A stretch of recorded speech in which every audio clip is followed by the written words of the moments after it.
صوبائی حکومت کو ساتھ لے کر چلنے میں۔ اچھا، جو ساری صورتحال ہے سعید غنی صاحب، آپ کو لگتا ہے کہ وفاقی حکومت نے بھی اپنا رویہ چینج کیا؟ کیونکہ اس سے پہلے یہاں پر موجود پاکستان تحریک انصاف کی قیادت ہو یا وفاق میں بیٹھے ہوئے لوگ ہوں، وہ ایسے بیانات دیتے ہیں کہ جس کے نتیجے میں محسوس ہی ہوتا ہے کہ کبھی کوارڈینیشن بن ہی نہیں پائے گی، یہاں تک کہ سی ایم صاحب کو انوائٹ ہی نہیں کیا جاتا بہت ساری وفاق کی تقریبات کے اندر جو کراچی کے اندر بھی ہوتی ہیں۔ تو یہ آپ کو لگتا ہے کہ اب کچھ وفاقی حکومت کو بھی سمجھ میں آیا کہ کراچی کی ترقی ہو یا سندھ کی ترقی ہو یا پاکستان کی ترقی ہو، سندھ سب سے اہم صوبہ ہے، اس کو ساتھ لے کے چلنا پڑے گا؟ دوسری جانب سے بھی آپ کو لگتا ہے کچھ ٹیوننگ ہوئی ہے؟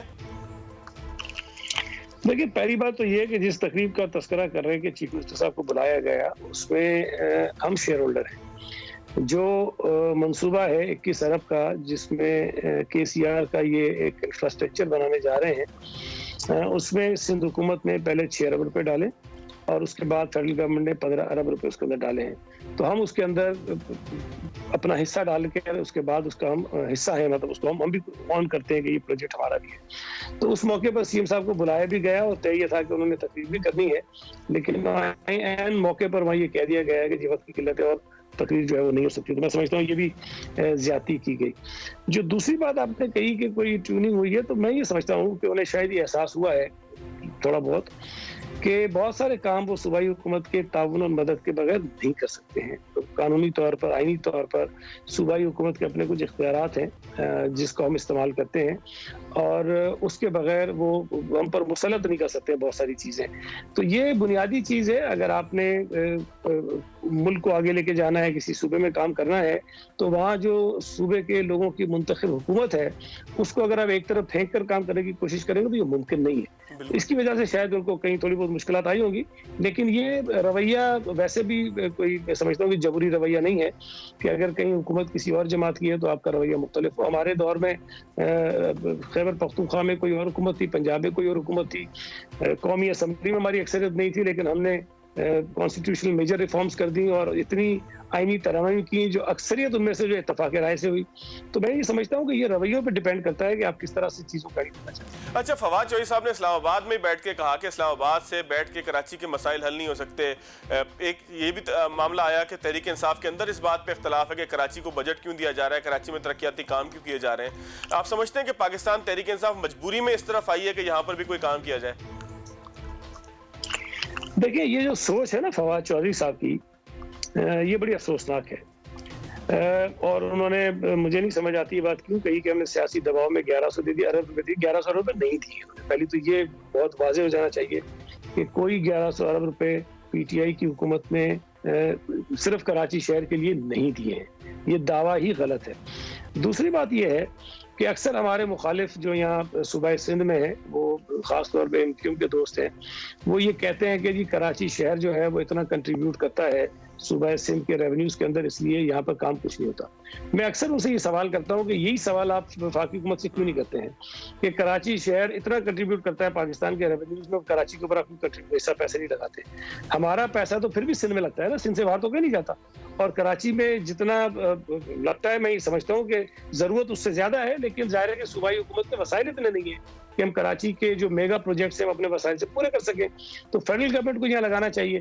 تو یہ ایک بڑی عجیب سی بات ہے کہ جو شہر، جو صوبہ بہت زیادہ کنٹریبیوٹ کرتا ہے ریونیو جنریشن میں، اس کے متعلق آپ کا رویہ یہ ہو کہ جی ہمارے یہاں اندر تشویش پائی جاتی ہے کہ وہاں پیسے کیوں لگائے جاتے ہیں۔ ایک تو لگائے نہیں گئے، اگر نہیں لگائے گئے تو یہ غلط بات ہے، آپ کو لگانے چاہیے۔ آپ کو 1100 نہیں 11,000 روپے لگانے چاہیے، لیکن اس طرح کی سوچ نہیں رکھنی چاہیے۔ اچھا سعید غنی صاحب، ایک بڑا تھوڑا سا طویل سوال ہے لیکن وہ پوری کراچی کی ڈائنامک کے اوپر ہے۔ آپ خود کراچی کے بیٹے ہیں، ظاہر ہے یہیں سے آپ منتخب ہوئے ہیں۔ سرکولر ریلوے جو کراچی کی ہے، اس کو اگر 3 حصوں میں تقسیم کیا جائے تو ایک حصہ ہے کہ جس کے اوپر ٹریک موجود ہے، وہ ٹریک پاکستان ریلوے کا ہے۔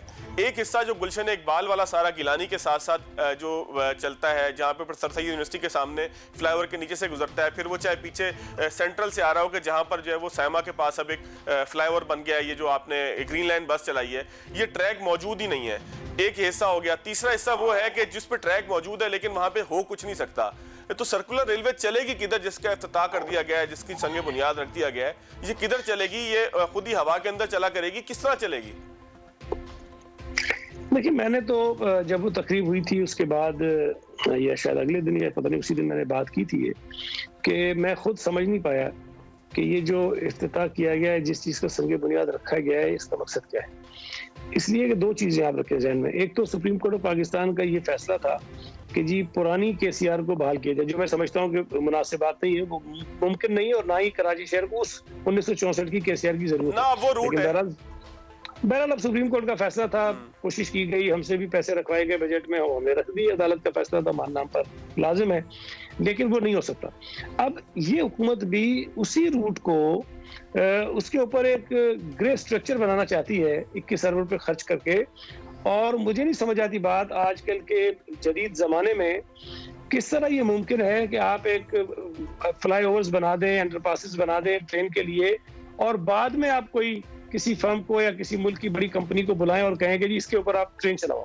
اب مجھے نہیں سمجھ آتی بات کہ وہ کیسے ممکن ہے. جب بھی کوئی اس قسم کی اسکیم آتی ہے, کوئی پروجیکٹ آتا ہے, جدید پروجیکٹ آتا ہے, اس کی انجینئرنگ پوری الگ ہوتی ہے, اس کے لیے بہت بڑی کنسلٹنسی ہوتی ہے, اس کی بہت طویل ایک فیزیبلٹی رپورٹ بنتی ہے. ابھی تک یہ جس KCR کی بات کر رہے ہیں, میرے علم میں نہیں ہے کہ اس کی فیزیبلٹی رپورٹ بھی بنی ہے کہ نہیں بنی ہے. تو یہ میں نہیں سمجھتا کہ کوئی ایک مناسب فیصلہ تھا, لیکن بہرحال سپریم کورٹ کا فیصلہ ہے, وفاقی حکومت نے پتہ نہیں کیا سوچا ہے, اس کو بنانا چاہتے ہیں, لیکن میں سچی بات ہے سمجھ نہیں سکا. اچھا سعید غنی صاحب, میں ایک چھوٹا سا بریک لیتا ہوں, بریک کے بعد دوبارہ آؤں گا. KCR والا معاملہ بھی نپٹا نہیں ہے, بریک کے بعد میں دوبارہ تفصیل سے آپ سے اسی پہ بات کروں گا. آپ کا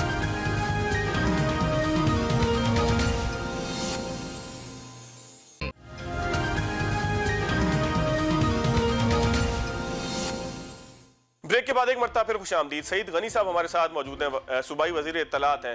سعید غنی صاحب, KCR کا ہی اگر تھوڑا سا میں, کیونکہ یہ ایک منصوبہ ایسا اچانک آیا, اچانک سے میری مراد یہ کہ ایک دن پتہ لگا کہ وزیر اعظم صاحب جو ہے وہ اسٹون بریکنگ اس کی کر رہے ہیں, یہاں پہ سنگ بنیاد رکھا جا رہا ہے, لیکن نظر کچھ نہیں آتا. پورا روٹ جس کا میں نے تذکرہ کیا, ظاہر ہے آپ سے بات کرنے میں مجھے کنوینس اس لیے کہ آپ پیدا ہی کراچی میں ایک ایک گلی محلے کو جانتے ہیں.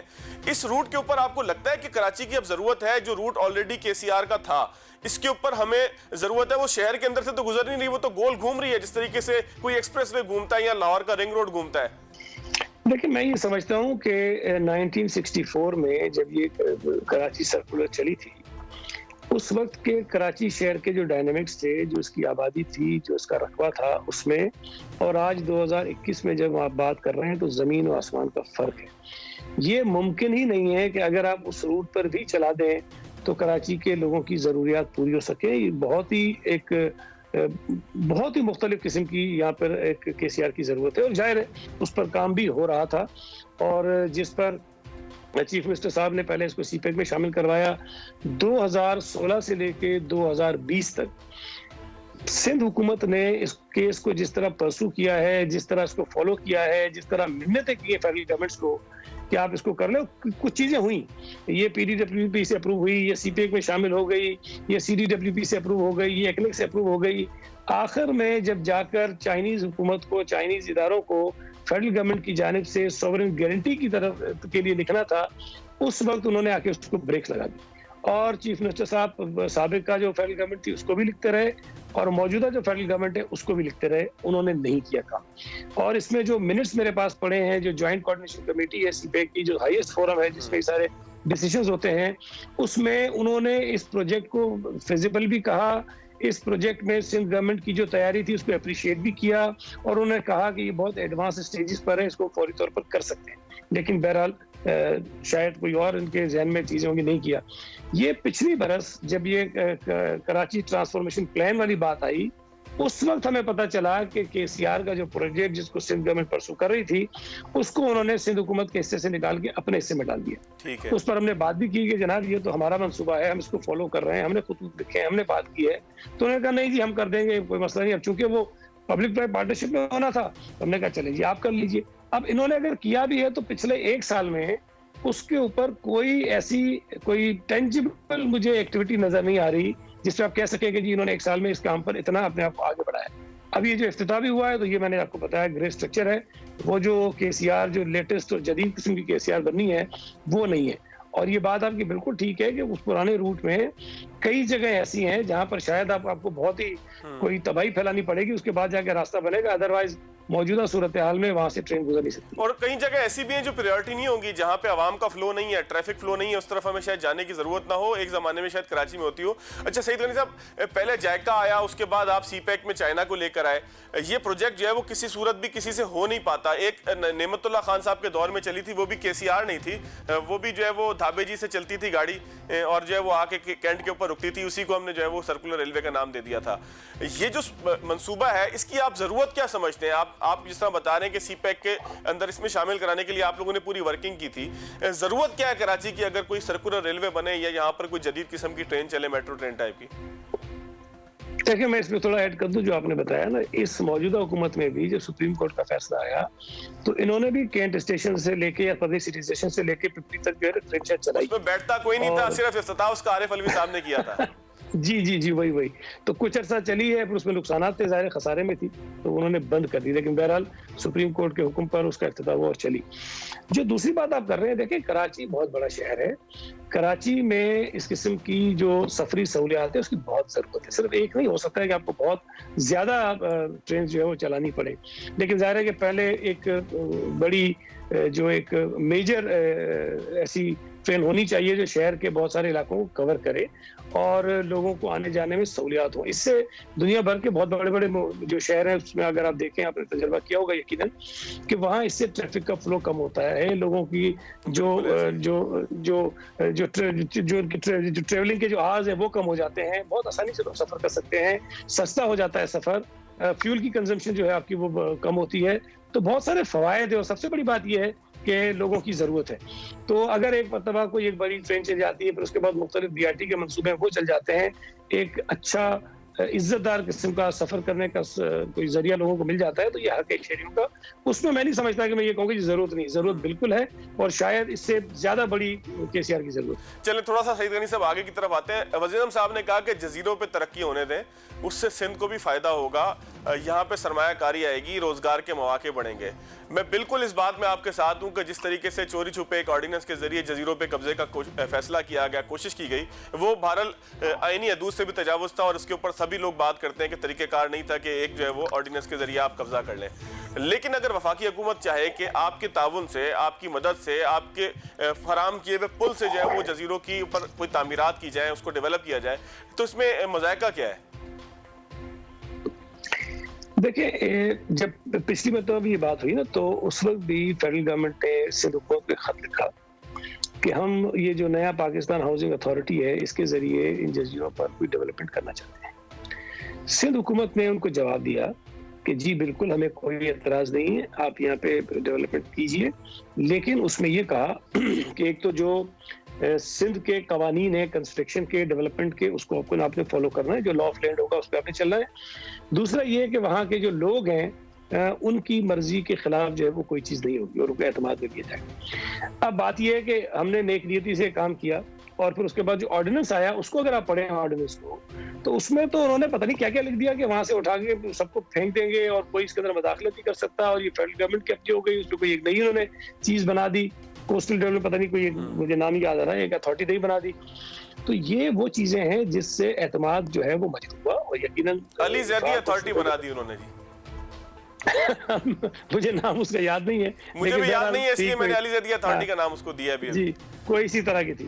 تو ظاہر ہے کہ اگر آپ نے ایک خط لکھا تھا نیک نیتی سے اور سندھ حکومت نے پازیٹیولی رسپونڈ کیا تھا, تو آپ کو بھی پھر اسی طرح سے آگے بڑھنا چاہیے تھا نا.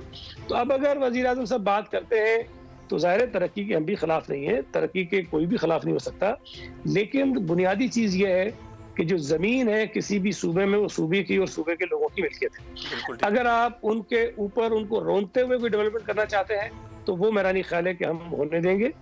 آپ کو وہاں رہنے والے لوگوں کو راضی کرنا ہوگا, ان کے جو مفادات ہیں اس کو تحفظ فراہم کرنا ہوگا, ان کو یہ اطمینان دلانا ہوگا کہ یہ جو بھی ڈیولپمنٹ کی بات آپ کر رہے ہیں یہ ان کے مفاد میں, اور ان کے جو تاریخی حقوق ہیں, جو وارثانہ حقوق ان کے ہیں, وہ اس پہ کمپرومائز نہیں ہوں گے.